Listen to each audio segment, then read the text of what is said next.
আর যাদের নেক আমল বাম হাতের ভিতর দিবে, শুধু বাম হাতের ভিতর দিয়ে আল্লাহ ক্ষান্ত হবেন না। আল্লাহ পাক ফেরেশতাদেরকে বলবেন বুকের ভিতর দিয়ে ছিদ্র করিয়া দাও। বুকের ভিতর দিয়ে ছিদ্র করিয়া তার বাম হাত বুকের ভিতর দিয়ে ঢোকাইবে, পিঠের ভিতর দিয়ে হাত বার করিয়া দিবে, পিঠের ভিতর দিয়ে হাত বার করিয়া বান্দার নেক আমল তার বাম হাতের ভিতরে দিবে। বান্দা আল্লাহকে ডেকে বলবে, আল্লাহ আমার নেক আমল তো আমি দেখতে পাই না। আল্লাহ পাক ফেরেশতাকে বলবেন, ফেরেশতা বান্দার ঘাট মজবুত করিয়া ধর। অপর ফেরেশতাকে বলবেন ওর মাথাটা পিছনের দিকে ঘুরাইয়া দাও। যেই সময় পিছনের দিকে ঘুরাইবেন মায়ার নবী বলেন টাস টাস করে বান্দার রক্ত ছিঁড়িয়া যাইবে।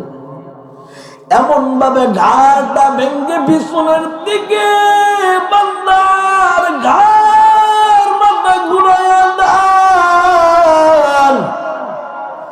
এইভাবে বান্দার নেক আমল বাম হাতের ভিতরে দিবে।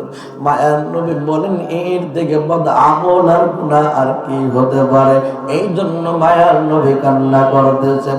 মায়ার নবী বলেন আল্লাহ পাক নামাজ পড়ার মাধ্যমে খুশুর সঙ্গে যদি নামাজ পড়ে 5 নম্বর নিয়ামত দিবেন। আল্লাহ পাক পুলসরাতের রাস্তা বিদ্যুতের গতিতে পার করিয়া দেয়।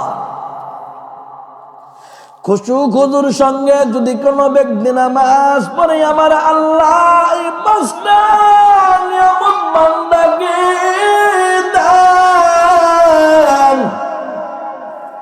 বান্দা কঠিন বড় বড় মুসিবত কোথাও থেকে উদ্ধার হয় না। ধৈর্য ধারণ করে বান্দা নামাজের মাধ্যমে আল্লাহর কাছে সাহায্য চাইছে। সাহায্য চাইতে দেরি আছে, আমার আল্লাহ ওই দোয়া কবুল করতে দেরি করেন না। জলিলুল কদর সাহাবী হযরত যায়েদ রাদিয়াল্লাহু তাআলা আনহু ফজর নামাজের পর তার ছোট্ট সন্তানকে বুকের ভিতর নিয়ে আদর করতেছেন, চুমো খাইতেছেন। খলিফাতুল মুসলিমিন হযরত ওমর ডেকে বললেন, রে ভাই কারণ কি তোমার সন্তানকে এত আদর করো কি জন্য? হযরত যায়েদ ডেকে বলেন, ভাই খলিফাতুল মুসলিমিন আমার সন্তান কোন সাধারণ সন্তান না। আমার এই সন্তানটা হলো মাটির নিচের সন্তান। আল্লাহু আকবার। খলিফাতুল মুসলিমিন হযরত যায়েদকে ডেকে বলেন, ভাই মাটির নিচের সন্তান কিভাবে হলো? ভাই বুঝবেন না আপনি কিভাবে মাটির নিচের সন্তান? খলিফাতুল মুসলিমিন বলেন, ভাই একটু ব্যাখ্যা দাও, অবশ্যই বুঝতে পারবো। হযরত যায়েদ কান্না করতেছেন, কথা বলতে পারেন না। ছোট্ট সন্তান বুকের ভিতর নিয়ে আদর করেন, চুমো খান। হযরত যায়েদ বলতেছেন, খলিফাতুল মুসলিমিন ঘোষণা আসলো আমার নবী আর দুনিয়ায় নাই। আমি যায়েদ কালেমা পড়ে নবীর হাতে হাত দিয়ে মুসলমান হইলাম। নিজের জীবনের থেকে আমি নবীকে বেশি মহব্বত করি। আমার সন্তানের থেকে আমি নবীকে বেশি মহব্বত করি। আমার বিবির থেকে আমি নবীকে বেশি মহব্বত করি। আমার বাবা মায়ের থেকে নবীকে বেশি মহব্বত করি। খলিফাতুল মুসলিমিন এই সময় ঘোষণা আসলো আমার নবী নাই। যুদ্ধের ময়দানে তরবারি নিয়ে আমি দৌড় শুরু করিয়া দিলাম। আল্লাহু আকবার। খলিফাতুল মুসলিমিন যায়েদ বলে, তার বারের ঘটনা কি একটু বলো রে ভাই, তোমার ঘটনাটা জানতে চাই। হযরত যায়েদ রাদিয়াল্লাহু তাআলা আনহু কান্না করতেছেন। আমার বিবি ছিলেন ওই সময় গর্ভবতী। বিবি দেখতে বলতেছেন, রে স্বামী আমার, যুদ্ধের ময়দানে যাও, কোনো বাধা নাই, তবে তোমার কাছে আমার দাবি, এই যে নাও ওজুর বাণী 2 রাকাত নামাজ পড়ে আল্লাহর কাছে সাহায্য চেয়ে যাও। আমার কোনো ছেলে নাই, আমার কোনো মেয়ে নাই রে স্বামী আমার, আমাদের বংশ বাতি জ্বালানোর মতো কেউ নাই, তুমি যুদ্ধে যাবা যাও, এই যে অজুর পানি অজু করিয়া 2 রাকাত নামাজ পড়ে আমার গর্ভে যে তোমার বাচ্চা আছে, এই বাচ্চার জন্য দোয়া করে তুমি যুদ্ধের ময়দানে যাও। হযরত যায়েদ রাদিয়াল্লাহু তাআলা আনহু ওযু করিয়া 2 রাকাত নামাজ পড়ে আল্লাহর কাছে কান্না করে বলেন, রে মালিক, আমার এই দুনিয়ার কেউ নাই, আমার কোনো ছেলেও নাই, আমার কোনো মেয়েও নাই রে আল্লাহ, আমি মারা যাবার পর আমার বংশে বাতি জ্বালাবে এমন কেউ নাই রে আল্লাহ, বংশ বিস্তার করবে এমন কেউ নাই, আমার বংশটাই নিচ্ছিন্ন হয়ে যাবে রে আল্লাহ। ও আল্লাহ, আপনার কাছে আমি সাহায্য চাই, আমার বিবির গর্ভে যে বাচ্চা আছে রে আল্লাহ, এই বাচ্চার জিম্মাদারি ইবাদতকারী হিসাবে আপনার উপর রেখে আমি যুদ্ধের ময়দানে রওনা হইলাম। হযরত যায়েদ রাদিয়াল্লাহু তাআলা আনহু যুদ্ধের ময়দানে চলে গেছেন। 2-3 মাস তিনি বাড়িতে আর আসেন না। বাড়িতে আইসা রাখতেছেন, তার উঠানের ভিতর দিয়ে ময়লা, বাড়ির অবস্থা ভালো না। দরজার সামনে দাঁড়ায় করাঘাত করতেছেন, ও বিবি আমার, ঘরের দরজাটা একটু খুলিয়া দাও। একবার ডাক দেয়, ভিতরে থেকে কোনো আওয়াজ নাই। দ্বিতীয়বার ডাক দেয়, আবার কোনো আওয়াজ নাই। তৃতীয়বার ডাক দেয়, কোনো আওয়াজ নাই। হযরত যায়েদ কান্না করে বলতেছেন, রে বিবি আমার, বুঝতে পারছি দেরি হয়েছে, এই জন্য মনে হয় তুমি রাগ হয়েছো আমার উপর। বাড়ির পাশ থেকে চাচাতো ভাই এসে বলতেছেন, ভাই যায়েদ, কাকে তুমি ডাকতেছো? তুমি যুদ্ধের ময়দানে যাবার পর 2-1 দিন পর তোমার বিবি মারা গেছে।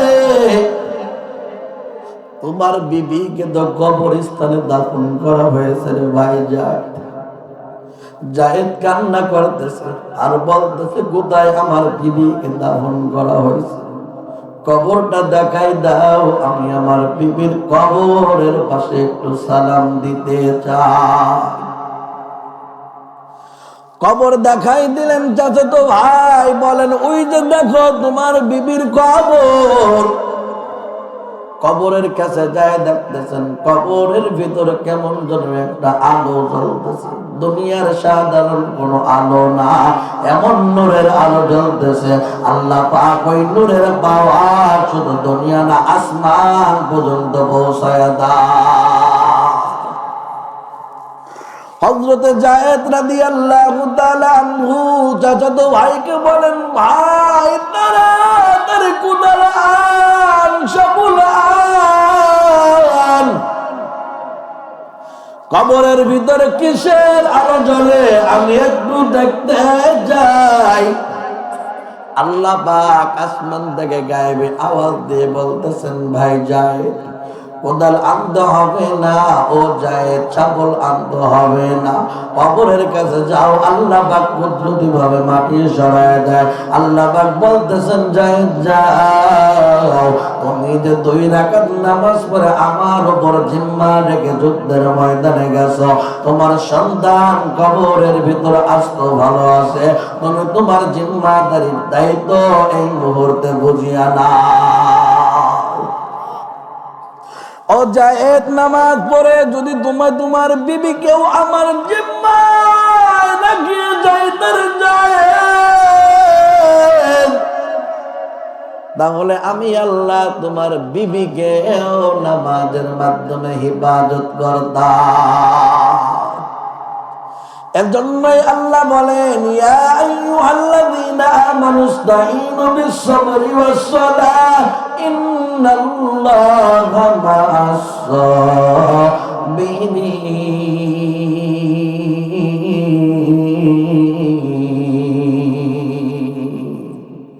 বান্দা নামাজ এবং ধৈর্যের মাধ্যমে আমি আল্লাহর কিছু সাহায্য চাও।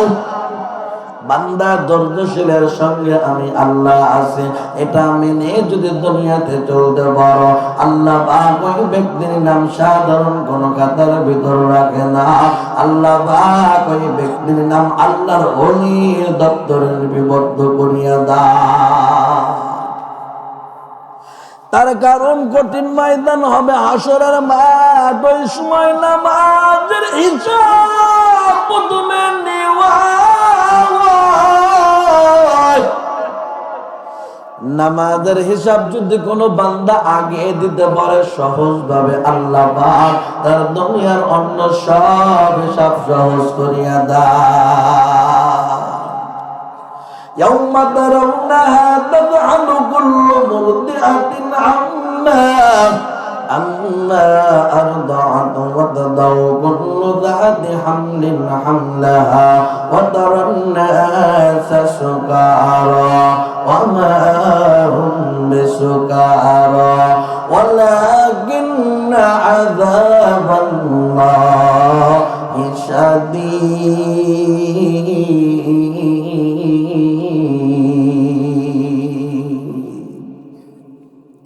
ওই জাহান্নামের আযাব হাসরের ময়দান হবে এত কঠিন, এত কঠিন। হাসরের ময়দানে কেউ দাঁড়াই থাকতে পারবে না। আল্লাহ পাক বলেন, মাথার উপরে থাকবে সূর্য, সূর্যের তাপে মাথার মগজগুলো টকবক টকবক করে জমিনের ভিতরে পড়তে থাকবে। বাতের মারের মতো মগজগুলো দুনিয়ার ভিতরে পড়তে থাকবে। ওরে বান্দা, প্রত্যেকটা মানুষের নিদ আর দুনিয়াতে থাকবে। মনে হবে তারা নেশাগ্রস্ত, আসলে তারা নেশাগ্রস্ত না। প্রত্যেকটা মানুষ আযাবের দাননায় পাগল হয়ে যাবে, উন্মাদ হয়ে যাবে, নিদ দুনিয়াতে থাকবে। গর্ভধারিণী মা গর্ভপাত করে ফেলবে, মায়ের চুল পরিমাণ বুঝতে পারবে না। ওই আযাবের সময় প্রত্যেকটা মানুষ ইয়া নাফসি করিতে থাকিবে। জাহান্নামের গর্জনে প্রত্যেকটা মানুষ 50,000 বছর পর্যন্ত অজ্ঞান হয়ে যাবে। মায়ার নবী আমার মাকামে মাহমুদের সামনে সিজদায় পড়ে কান্না করবে, রব্বি হাবলি ইয়া উম্মতি, রব্বি হাবলি ইয়া উম্মতি বলিয়া ডিকিনা। জিবরাইল আমিন আল্লাহকে ডেকে বলবে, আল্লাহ মায়ার নবীর কান্না থামান। মায়ার নবী কান্না থামাবেন না, কান্না করবেন, রব্বি হাবলি ইয়া উম্মতি বলিয়া নবী আমার কাঁদতেছেন। আল্লাহ পাক মায়ার নবীকে ডেকে বলেন, ও পয়গম্বর, দুনিয়া থেকে আপনাকে আমি আল্লাহ কোন গাদান কাদাই নেই রে নবী আমার। উহুদের ময়দানে দান মুবারক শহীদ করলেন না নবী আমার। ওই বেঈমানের দল আপনাকে না চিনিয়া আপনার শরীরে বাতন নিক্ষেপ করছেন নবী আমার। আপনার মাথা থেকে রক্ত মুবারক বের হয়ে জমিনের ভিতর পড়েছে। নবীর শরীরের রক্ত তার পায়ের জুতা পর্যন্ত আটকে গেছে, নবী হাঁটতে পারেন না। জিবরাইল আমিন মায়ার নবীকে ডেকে বলেন, ও পয়গম্বর, আপনি যদি আমাকে অনুমতি দেন, আমার পাকা দিয়ে উহুদ পাহাড় দিয়ে বেঈমানদের চাপা দেব। নবী আমার বলেন, না না, ওদের মারলে কে আল্লাহ বলে ডাকবে, ঠিক কিনা? আল্লাহ নবী যে বিদায় হজের সময় বলেন তারাকতু ফীকুম আমরাইন লান তাদিল্লু মা তামাসসাকতুম বিহিমা কিতাবাল্লাহ ওয়া সুন্নাত রাসূলি। আল্লাহ নবী দুইটা জিনিসের কথা বলেন, এক নম্বরে আল কোরআন, দুই নম্বরে নবীর সুন্নাহ। আল কোরআন হলো এটা আল্লাহর বাণী। আল কোরআন আল্লাহ যত বড়, আল্লাহর কথা ও তত বড়। জোরে সরে বলেন ঠিক কিনা? প্রধানমন্ত্রী যত বড়, প্রধানমন্ত্রীর কথার দামও তত বড়। চেয়ারম্যান সাহেব যত বড়, চেয়ারম্যান সাহেবের দাম তত বড়। আমার আল্লাহ যেমন মহান, আল্লাহ অদ্বিতীয়, আর কেউ নাই। আমার আল্লাহর কোরআন মহান, কোরআনের বিকল্প দুনিয়ায় কোনো পথ নাই, ঠিক কিনা? যালিকাল কিতাবু লা রাইবা ফীহি হুদাল লিল মুত্তাকিন।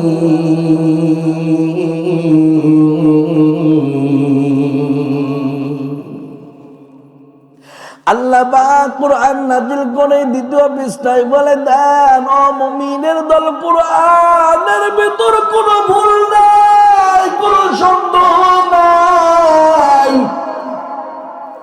কোরআন মুমিনদের জন্য, মুত্তাকিনদের জন্য সহজ হিদায়াতের পথ হলো এই কোরআন। কোরআন যারা মানছে দুনিয়া থেকেই তারা দামি হয়ে গেছে, ঠিক কিনা? আল্লাহ নবী বলেন, কোরআনকে মেনে নাও বান্দা। দুনিয়াতে তুমি ডাক্তার হও বাধা নাই, প্রফেসর হও বাধা নাই, এসপিডিসি হও বাধা নাই, ইঞ্জিনিয়ার হও কোনো বাধা নাই। আরে বান্দা কোরআনের ইলম বান্দা অন্বেষণ করো। 5 ওয়াক্ত নামাজ পড়ার জন্য যতটুকু ইলম প্রয়োজন পড়ে এতটুকু বান্দা ইলম শিক্ষা গ্রহণ করে নাও। আল্লাহর কসম করিয়া বললাম, আরে বান্দা এতটুকু ইলম যদি সিনার ভিতরে সন্তানদের দিতে পারেন, আল্লাহর কসম ওই সন্তান জীবনে পিতা মাতার দিকে চোখ রাঙ্গায় তাকাবে না, ঠিক কিনা? তার কারণ আমি আপনার সন্তানকে হাফেজ মাওলানা মুফতি বানানোর কথা বলি না। আপনার সন্তানকে আপনি জাগতিক শিক্ষা দেন, কোনো বাধা নাই। শরীয়ত মতো চলতে যতটুকু ইলমের প্রয়োজন আছে, নামাজ পড়ার জন্য যতটুকু ইলমের প্রয়োজন আছে, সহিভাবে কয়েকটা সূরা কোরআন শরীফ তেলাওয়াত করা শিখায় দেন। ওরে বান্দা, দুনিয়াতে আপনার সন্তান একটা সাবজেক্ট প্রাইভেট পড়ান, মাসের ভিতরে মাত্র 10 থেকে 12 দিন পড়ে, 10,000 5,000 টাকা দিয়ে পড়ান। ওরে বান্দা, সব পড়ানোর সুযোগ আছে। আপনার সন্তানকে গাড়ি নিয়ে স্কুলে দিয়ে আসে, আবার নিয়ে আসে, একজন গার্জিয়ান তার সাথে যায়, সব কিছু করতে পারতেছেন, কোনো আপত্তি নাই। ওরে বান্দা, একটু কোরআন পড়াবেন, 1000 2000 টাকা দিয়ে আপনার কষ্ট হয়ে যায়। দুনিয়ার 24 ঘন্টা সব কিছুর সময় পায়, আপনার সন্তান 10টা মিনিট কোরআনের সময় পায় না, ঠিক কিনা? আল্লাহর নবী বলেন, আলা কুল্লুকুম রাইন ওয়া কুল্লুকুম মাসউলুন আন রাইতিহি। কাল কিয়ামতের ময়দানে প্রত্যেকটা মানুষ জিম্মাদার। আরে বান্দা, পরিবারের 2টা ছেলে, একটা মেয়ে, তার স্বামী, বান্দা স্ত্রী, এই কয়জনের জিম্মাদার যে? আরে বান্দা, গ্রামের জিম্মাদার দে, বংশের জিম্মাদার দে, একটা গোষ্ঠীর জিম্মাদার দে, ইউনিয়নের জিম্মাদার দে, থানার জিম্মাদার দে, বান্দা জেলার জিম্মাদার দে, রাষ্ট্রের জিম্মাদার দে। আল্লাহর কাছে হিসাব দিতে হবে রে বান্দা। একচুল পরিমাণ সামনে এবং পিছিয়ে দেওয়ার সুযোগ নাই, ঠিক কিনা?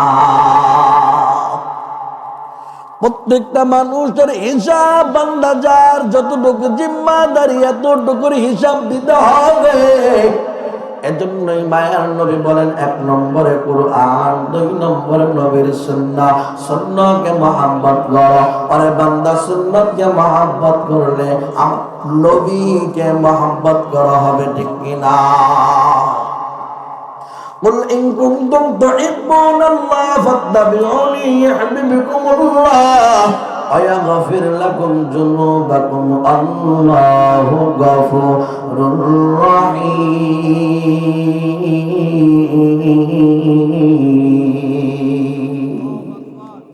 আল্লাহ বলেন যদি কোনো বান্দা আমি আল্লাহকে ভালোবাসতে যাও বান্দা দুনিয়াতে নবীকে ভালোবাসো নবীকে ভালোবাসার মাপকাঠি হলো বান্দা সুন্নতের আমল দরজরে বলেন ঠিক কিনা নবী বলেন যদি কোনো ব্যক্তি আমার সুন্নত মানো আমি নবীকে ভালোবাসা হবে আর আমি নবীকে যদি ভালোবাসা হয় আল্লাহকে ভালোবাসা হবে বিনিময় আল্লাহ পাক ওই ব্যক্তিকে দুনিয়া থেকেই জান্নাতের মেহমান বানায় দাও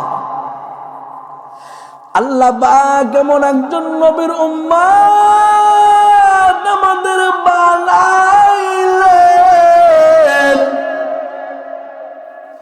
যেই নবী দুনিয়াতে তার নিজের চিন্তা করেন নাই জোরে সোরে বলেন ঠিক কিনা আমার নবীর কোনো গুনাহ নাই রজব মাস শাবান মাস সামনে রজব চলতেছে ঠিক কিনা বলে এই মাস আসলে আমার নবী আল্লাহর কাছে দোয়া করতেন আল্লাহুম্মা বারিক লানা ফি রজব ওয়া শাবান ওয়া বাল্লিগনা রমাদান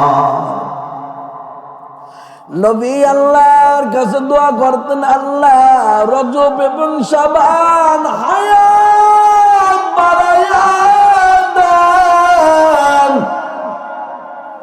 রমজান পেয়ে যেন জীবনের গুনাহগুলো মাফ করাইতে পারি আমার নবীর তো চল পরিমাণ গুনাহ নাই জোরে সোরে বলেন ঠিক কিনা আমার নবী কি জন্য এই দোয়া করতেন তার কারণ নবী জানেন আমি এই দোয়া করলে কিয়ামত পর্যন্ত উম্মতি মুহাম্মাদি আমার উম্মতেরা আল্লাহর কাছে এই দোয়া করে যাবে ঠিক কিনা আল্লাহ পাক তার সম্পর্কে বলেন ও ইন্নাকা লাআলা খুলুকিন আযীম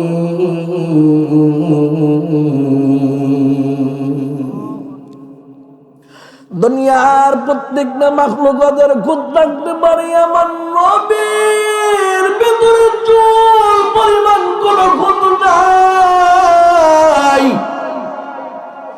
যেই নবী হলেন রাহমাতুল লিল আলামিন আমা আরসালনাকা ইল্লা রাহমাতাল লিল আলামিন